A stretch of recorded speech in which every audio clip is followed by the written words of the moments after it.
Je crois qu'il faut maintenant que la mairie et la majorité municipale cessent d'importer un conflit qui ne concerne pas les Strasbourgeoises et les Strasbourgeois, qui concerne éventuellement la France, mais ce qui est en train de se passer n'est pas sain, ni pour la majorité municipale, ni pour les Strasbourgeoises et les Strasbourgeois.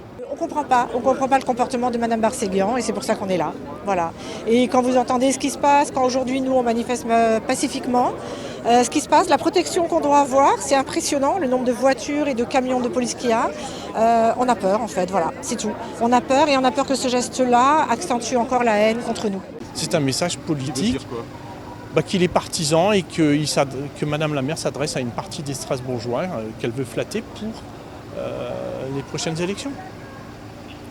C'est assez clair, je lui ai dit, et que surtout ça crée ensuite des divisions parmi la population. Quand on est maire d'une ville comme Strasbourg, cette capitale européenne, capitale mondiale des droits de l'homme, on ne peut pas diviser sa population. La preuve en est derrière moi, les cris de haine et les cris contre nous, contre les soutiens à Israël, contre la communauté juive à travers le mot sioniste, qu'on ne peut pas accepter quand on est maire de Strasbourg.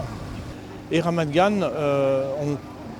ne doit pas être condamné parce que c'est un tribunal contre l'hérésie qu'on va avoir aujourd'hui au conseil municipal. C'est un véritable tribunal d'inquisition qui condamne Israël de manière unilatérale et qui condamne Ramat Gan, ses citoyens et les citoyens de Strasbourg qui avaient depuis 35 ans des relations intimes, on va dire, avec cette ville et même affectives. Tous les maires de Strasbourg, y compris Madame Barséguian, se sont rendus dans cette ville pour marquer la fraternité.